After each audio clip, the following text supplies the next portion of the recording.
ಒಂದು ಫಲಿತಾಂಶ 5 ತೀರ್ಮಾನ.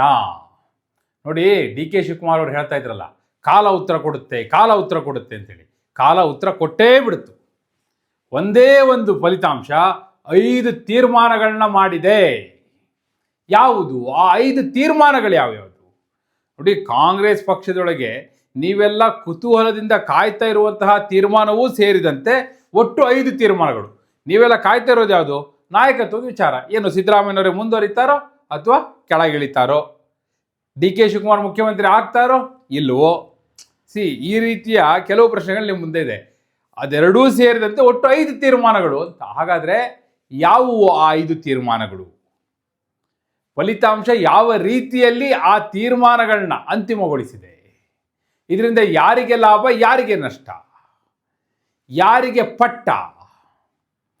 ಎಲ್ಲ ಪ್ರಶ್ನೆಗಳಿಗೂ ಉತ್ತರ ಕೊಡುವ ಸಲುವಾಗಿ ನಾನು ಬಂದಿದ್ದೇನೆ. ಆತ್ಮೀಯರೇ, ವಾರ್ತೆ ವಿಶೇಷ ಕಾರ್ಯಕ್ರಮಕ್ಕೆ ಸ್ವಾಗತ. ನಾನು ವೀರೇಂದ್ರ ಉಪ್ಪುಂದ. ನೋಡಿ, ಇದೊಂದು ಫಲಿತಾಂಶಕ್ಕೋಸ್ಕರ ಕಾಂಗ್ರೆಸ್ ಹೈಕಮಾಂಡು ಕಾಯ್ತಾ ಇತ್ತು, BJP ಹೈಕಮಾಂಡು ಕಾಯ್ತಾ ಇತ್ತು. ಹಾಗೆ ಸಿದ್ದರಾಮಯ್ಯನವರು, ಡಿ ಕೆ ಶಿವಕುಮಾರ್ ಅವರು, ಮಲ್ಲಿಕಾರ್ಜುನ್ ಖರ್ಗೆ ಅವರು, ಕಾಂಗ್ರೆಸ್ ಇಡೀ ಪಾಳೆಯ, BJP ಪಾಳೆಯ ಕರ್ನಾಟಕದಲ್ಲಿ, ಹಾಗೆ JDS ನಾಯಕರು ಕೂಡ, ಎಲ್ಲಕ್ಕಿಂತ ಮುಖ್ಯವಾಗಿ ನೀವು ಕಾಯ್ತಾ ಇದ್ರಿ ಈ ಫಲಿತಾಂಶ. ಯಾಕಂದರೆ ರಾಜ್ಯ ರಾಜಕಾರಣದ ದಿಕ್ಕನ್ನು ತೀರ್ಮಾನ ಮಾಡುವಂತಹ ಫಲಿತಾಂಶ ಯಾವುದು ನೋಡಿ. ಒಂದು ಕಡೆ 5 ರಾಜ್ಯಗಳ ಚುನಾವಣೆಯ ಫಲಿತಾಂಶ, ಮತ್ತೊಂದು ಕಡೆ ದಾವಣಗೆರೆ ಹಾಗೂ ಬಾಗಲಕೋಟೆಯ ಫಲಿತಾಂಶ. ನಾನು ಮೊದಲು ಆ 5 ತೀರ್ಮಾನಗಳು ಯಾವ್ಯಾವುದು ಅನ್ನೋದು ಹೇಳ್ಬಿಡ್ತೀನಿ. ನೋಡಿ, ಈ ಫಲಿತಾಂಶ ನಿರ್ಧಾರ ಮಾಡಿರೋದು ಮೊದಲನೇದಾಗಿ ಸಿದ್ದರಾಮಯ್ಯನವರು ಮುಖ್ಯಮಂತ್ರಿಯಾಗಿ ಮುಂದುವರಿತಾರೋ ಅಥವಾ ಮುಖ್ಯಮಂತ್ರಿ ಪಟ್ಟದಿಂದ ಕೆಳಗಿಳಿತಾರೋ ಅನ್ನೋದನ್ನು ತೀರ್ಮಾನ ಮಾಡಿದೆ. ಏನು ತೀರ್ಮಾನ ಮಾಡಿದೆ ಹೇಳ್ತೀನಿ ನಾನು. ಹಾಗೆ ಡಿ ಕೆ ಶಿವಕುಮಾರ್ ಅವರು ಮುಖ್ಯಮಂತ್ರಿ ಆಗ್ತಾರೋ ಇಲ್ವೋ ಅದನ್ನು ತೀರ್ಮಾನ ಮಾಡಿದೆ. ಆಗೋದಾದರೆ ಯಾವಾಗ ಅನ್ನೋದು ನಿರ್ಧಾರ ಆಗಿದೆ. ಹಾಗೆ ಮೂರನೇದಾಗಿ KPCC ಅಧ್ಯಕ್ಷ ಪಟ್ಟದ ತೀರ್ಮಾನ. ಏನು ಡಿ ಕೆ ಶಿವಕುಮಾರ್ ಅವರೇ KPCC ಅಧ್ಯಕ್ಷರಾಗಿ ಇನ್ನೂ ಮುಂದುವರಿತಾರೋ ಅಥವಾ ಸತೀಶ್ ಜಾರಕಿಹೊಳಿ ಸೇರಿದಂತೆ ಹಲವರ ಹೆಸರುಗಳಿದೆಯಲ್ಲ, ಹಾಗೆ ಬೇರೆ ಯಾರಾದರೂ ಬಂದು KPCC ಅಧ್ಯಕ್ಷ ಪಟ್ಟವನ್ನು ಅಲಂಕರಿಸ್ತಾರೋ, ಇದಕ್ಕೂ ಉತ್ತರ ಕೊಟ್ಟಿದೆ. ಇನ್ನೂ 2 ಬಹಳ ಪ್ರಮುಖವಾದ ತೀರ್ಮಾನಗಳನ್ನ ಈ ಫಲಿತಾಂಶ ಮಾಡಿದೆ. ಅದೇನು ಅಂತ ಕೂಡ ನಾನು ಹೇಳ್ತೀನಿ. ಅದು 2 ಹೇಳೋದಕ್ಕೂ ಮೊದಲು ಈ 3 ತೀರ್ಮಾನಗಳು ಏನೇನಾಗಿದೆ ನೋಡಿ. ಮೊದಲನೇದಾಗಿ ಡಿ ಕೆ ಶಿವಕುಮಾರ್ ಅವರು ಮುಖ್ಯಮಂತ್ರಿ ಆಗ್ತಾರೋ ಇಲ್ವೋ? ಬಹಳ ಜನಕ್ಕಿರುವಂಥ ಪ್ರಶ್ನೆ ಇದು. $1 ಮಿಲಿಯನ್ ಕ್ವಶನ್ ಅಂತಾರಲ್ಲ, ಆ ರೀತಿ. ಡಿ ಕೆ ಶಿವಕುಮಾರ್ ಅವರು ಬಿಡಕ್ಕೆ ರೆಡಿ ಇಲ್ಲ. ಆದರೆ ಕಳೆದ 3 ದಿನಗಳಿಂದ ಆಗಿದ್ದ ಚರ್ಚೆ ಏನು? 3-4 ದಿನಗಳಿಂದ ಮಲ್ಲಿಕಾರ್ಜುನ ಖರ್ಗೆ ಅವರ ಹೆಸರು. ನಾವಿದನ್ನು ಮೊದಲೇ ಹೇಳಿದ್ದು ಬಿಡಿ. ಮಲ್ಲಿಕಾರ್ಜುನ ಖರ್ಗೆ ಅವರು ಮುಖ್ಯಮಂತ್ರಿ ಆಗಲಿ ಅಂತೇಳಿ ಬಹಳ ಜನರ ಸ್ಟೇಟ್ಮೆಂಟು.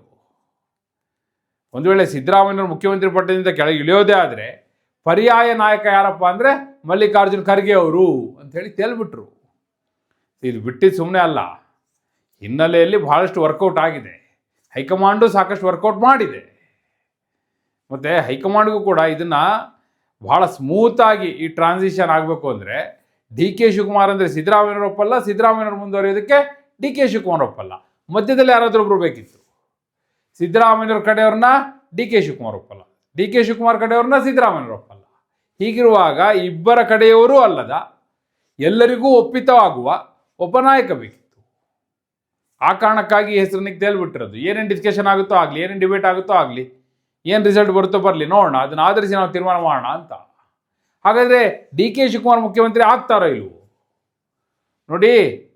ದಾವಣಗೆರೆಯ ಗೆಲುವು ಡಿ ಕೆ ಶಿವಕುಮಾರ್ ಅವರ ಮುಖ್ಯಮಂತ್ರಿ ಪಟ್ಟಕ್ಕೆ ಹತ್ತಿರ ತಂದರೆ ದಾವಣಗೆರೆಯ ಸೋಲು ಮುಖ್ಯಮಂತ್ರಿ ಪಟ್ಟದಿಂದ ದೂರ ತಳ್ಳುತ್ತೆ. ಅಸ್ಸಾಂನ ಗೆಲುವು ಒಂದು ವೇಳೆ ಗೆದ್ದಿದ್ರೆ ಅದು ಮುಖ್ಯಮಂತ್ರಿ ಪಟ್ಟಕ್ಕೆ ಹತ್ತಿರ ತಂದರೆ ಅಸ್ಸಾಂನ ಸೋಲು ಡಿ ಕೆ ಶಿವಕುಮಾರ್ ಅವ್ರನ್ನ ಮುಖ್ಯಮಂತ್ರಿ ಪಟ್ಟದಿಂದ ದೂರ ದೂರ ದೂರ, ಅಷ್ಟು ದೂರ ಇದು ಆಗುವಂಥ. ಮತ್ತು ನೋಡಿ, ಸಿದ್ದರಾಮಯ್ಯವ್ರಿಗೂ ಅದೇ ರೀತಿಯ ಕನೆಕ್ಷನ್ ಇದೆ. ಬಾಗಲಕೋಟೆಯ ಫಲಿತಾಂಶ ನೇರವಾಗಿ ಸಿದ್ದರಾಮಯ್ಯವ್ರ ಮೇಲೆ ಪರಿಣಾಮ ಬೀರುತ್ತೆ. ಅದಷ್ಟೇ ಅಲ್ಲ, ಕೇರಳದ ಫಲಿತಾಂಶ ಕೂಡ. KC ವೇಣುಗೋಪಾಲ್ ಸ್ಟ್ರಾಂಗ್ ಆದಷ್ಟು ಕೂಡ ಸಿದ್ದರಾಮಯ್ಯವ್ರು ಸ್ಟ್ರಾಂಗ್. ಗೊತ್ತಿರಲಿ ನಿಮಗೆ.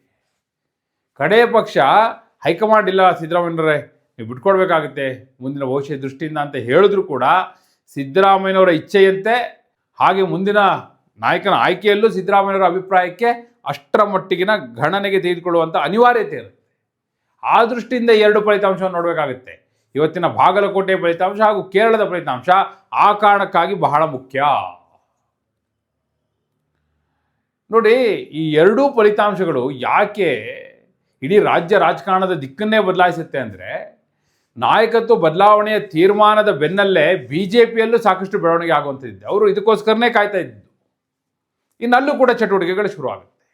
ಇನ್ನು KPCC ಅಧ್ಯಕ್ಷ ಪಟ್ಟ, DK ಶಿವಕುಮಾರ್ ಅವರು ತೆರವು ಮಾಡಲು ಸಿದ್ಧವಿರುವಂತಹ KPCC ಅಧ್ಯಕ್ಷ ಪಟ್ಟಕ್ಕೆ ಈಗಾಗಲೇ ಸತೀಶ್ ಜಾರಕಿಹೊಳಿ ಅವರು ಕ್ಲೈಮ್ ಮಾಡಿದ್ದಾರೆ. ಅಂತಿಮವಾಗಿ ಸತೀಶ್ ಜಾರಕಿಹೊಳಿ ಅವರೇ ಬರ್ಬೋದು ಅಥವಾ ಬೇರೆ ಯಾರಾದರೂ ಬರ್ಬೋದು. ಆದರೆ KPCC ಅಧ್ಯಕ್ಷ ಪಟ್ಟದ ತೀರ್ಮಾನ ಈ ಫಲಿತಾಂಶದೊಂದಿಗೆ ಆಗ್ತಾ ಇದೆ. ಕಾಂಗ್ರೆಸ್ ಹೈಕಮಾಂಡ್ ಇನ್ನೂ ಕೂಡ ತಳ್ಳೋದಿಲ್ಲ. ಈ ಬಾರಿ ಒಂದು ತೀರ್ಮಾನವನ್ನು ಮಾಡಿಯೇ ಮಾಡುತ್ತೆ. ಸೊ ಹಾಗಾಗಿ ಈ ಫಲಿತಾಂಶದ ಎಫೆಕ್ಟ್ KPCC ಅಧ್ಯಕ್ಷ ಪಟ್ಟಕ್ಕೆ ಹೊಸಬರು ಬರೋದು 100ಕ್ಕೆ 100 ಖಚಿತ. ಅಂದರೆ DK ಶಿವಕುಮಾರ್ ಅವರ ಬದಲು ಮತ್ತೊಬ್ಬ ನಾಯಕರು ಬರೋದು ಗ್ಯಾರಂಟಿ. ಇನ್ನೆರಡು ತೀರ್ಮಾನಗಳನ್ನ ನಾನು ಕಡೆಗೆ ಹೇಳ್ತೀನಿ ಅಂತ ಹೇಳಿದೆ.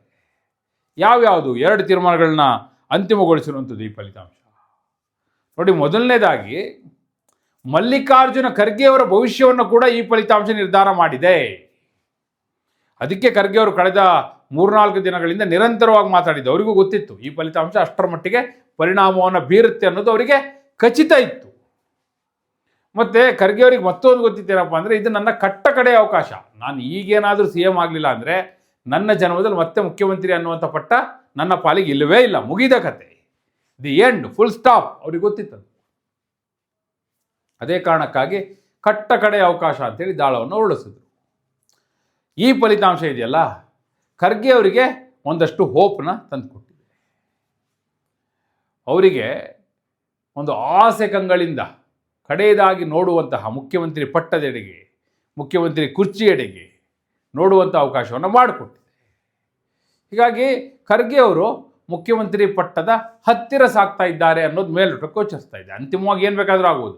ಕಡೆ ಹಂತದಲ್ಲಿ ಪಟ್ಟು ಪ್ರತಿಪಟ್ಟು ಅದಕ್ಕೆ ಹೈಕಮಾಂಡ್ ಯಾವ ರೀತಿ ಸ್ಪಂದಿಸುತ್ತೆ ಅದನ್ನು ಆಧರಿಸಿ ತೀರ್ಮಾನಗಳಾಗುತ್ತೆ. ಆದರೆ ಡೆಫಿನೆಟ್ಲಿ ಖರ್ಗೆ ಅವರೀಗ ಫ್ರಂಟ್ ಲೈನ್ ಕಂಟೆಂಡರ್ ಆಗಿದ್ದಾರೆ, no doubt in that. So ಆ ತೀರ್ಮಾನವನ್ನು ಕೂಡ ಈ ಫಲಿತಾಂಶವೇ ಮಾಡಿದೆ. ಅದರ ಜೊತೆಗೆ ಸಚಿವ ಸಂಪುಟ ಪುನರ್ರಚನೆ ಆಗೋದು ಶತಸಿದ್ಧ, ಅದರಲ್ಲಿ ಯಾವ ಡೌಟು ಬೇಡ. 3 ವರ್ಷದ ನಂತರ ಕಡೆಗೂ ಸಚಿವ ಸಂಪುಟ ಪುನರ್ರಚನೆ ಆಗಿಯೇ ಆಗುತ್ತೆ. ಯಾವ ರೂಪದಲ್ಲಾಗುತ್ತೆ, ಎಷ್ಟು ದೊಡ್ಡ ಪ್ರಮಾಣದಲ್ಲಾಗುತ್ತೆ, ಯಾರ್ಯಾರನ್ನ ಒಳಗೊಂಡಂತೆ ಆಗುತ್ತೆ, ಮುಖ್ಯಮಂತ್ರಿಗಳನ್ನೂ ಒಳಗೊಂಡಂತೆ, ಈ ಚರ್ಚೆಗಳೆಲ್ಲ ಇದೆಯಲ್ಲ, ನಿಮಗೆ ಇನ್ಮೇಲೆ ಗೊತ್ತಾಗ್ತಾ ಹೋಗುತ್ತದೆ. ಅದೇ ಕಾರಣಕ್ಕಾಗಿ ಈ ಫಲಿತಾಂಶ ಅಷ್ಟರ ಮಟ್ಟಿಗೆ ಮುಖ್ಯ ಅಂತ ಹೇಳಿದ್ದು. ಈ ಫಲಿತಾಂಶ ಅದನ್ನು ಕೂಡ ಡಿಸೈಡ್ ಮಾಡಿಬಿಟ್ಟಿದೆ. ಹೌದು, ಸಚಿವ ಸಂಪುಟ ಪುನರ್ರಚನೆ ಆಗಿಯೇ ಆಗುತ್ತೆ ಅನ್ನೋದನ್ನ ನಿರ್ಧಾರ ಮಾಡಿಬಿಟ್ಟಿದೆ. ಸೊ ಕಳೆದ 3 ವರ್ಷಗಳಿಂದ ಏನೆಲ್ಲ ಕಾಯ್ತಾ ಇದ್ವೋ ಅದೆಲ್ಲದಕ್ಕೂ ಕೂಡ ಉತ್ತರವನ್ನ ಈ ಫಲಿತಾಂಶವೇ ಕೊಟ್ಟಿದೆ ಅಂತ ಆಯಿತು. ನಿಮ್ಮ ಪ್ರಕಾರ ಈ 5 ತೀರ್ಮಾನಗಳಲ್ಲಿ ಕಾಂಗ್ರೆಸ್ ಹೈಕಮಾಂಡ್ ಪ್ರಯಾರಿಟಿ ಮೇಲೆ, ಆದ್ಯತೆಯ ಮೇಲೆ ಯಾವುದನ್ನು ಮೊದಲು ಮಾಡಬೇಕು? ಮೊದಲು ಮುಖ್ಯಮಂತ್ರಿ ಪಟ್ಟದ ತೀರ್ಮಾನ ಮಾಡಬೇಕು, ಅಥವಾ ಮೊದಲು KPCC ಅಧ್ಯಕ್ಷ ಪಟ್ಟದ ತೀರ್ಮಾನ ಮಾಡಬೇಕು, ಅಥವಾ ಅದೆರಡಕ್ಕೂ ಮೊದಲು ಯಾರು ಮುಂದಿನ ಮುಖ್ಯಮಂತ್ರಿ ಅನ್ನೋದನ್ನು ಡಿಸೈಡ್ ಮಾಡಿ, ಯಾರು ಮುಂದಿನ KPCC ಅಧ್ಯಕ್ಷರು ಅಂತ ಡಿಸೈಡ್ ಮಾಡಿ ಅಂತ ಹೇಳ್ತೀವಿ? ಅಥವಾ ಆ ಸಹವಾಸವೇ ಬೇಡ, ಮುಖ್ಯಮಂತ್ರಿ ಪಟ್ಟದ ಬಗ್ಗೆ ಕೈ ಹಾಕೋದು ಬೇಡ, ಮೊದಲು ಸಚಿವ ಸಂಪುಟ ಪುನರ್ರಚನೆ ಮಾಡಿ ಮುಂದೆ 3 ತಿಂಗಳು 6 ತಿಂಗಳು ಟೈಮ್ ತಗೊಂಡು ಆಮೇಲೆ ನೋಡಿ, ಆ ರೀತಿಯ ಸಾಧ್ಯತೆ ಇದೆ ಅಂತ ಭಾವಿಸ್ತೀರಾ? ಏನಾಗುತ್ತೆ ನಿಮ್ಮ ಪ್ರಕಾರ? ಈ ಫಲಿತಾಂಶದ ಪರಿಣಾಮ ಏನು? ಯಾರ ಮೇಲೆ ನೇರ ಪರಿಣಾಮ? ಯಾರು ಅಧಿಕಾರ ಕಳ್ಕೋತಾರೆ, ಯಾರು ಅಧಿಕಾರ ಪಡ್ಕೋತಾರೆ? ನಿಮ್ಮ ಅಭಿಪ್ರಾಯವನ್ನು ಕಮೆಂಟ್ ಮೂಲಕ ತಿಳಿಸಿ. ಹಾಗೆ ನೀವಿನ್ನೂ ವಾರ್ತೆ ಚಾನಲ್ನ ಸಬ್ಸ್ಕ್ರೈಬ್ ಮಾಡಿಲ್ಲ ಅಂದರೆ ಈಗಲೇ ಸಬ್ಸ್ಕ್ರೈಬ್ ಮಾಡಿ. ಧನ್ಯವಾದ.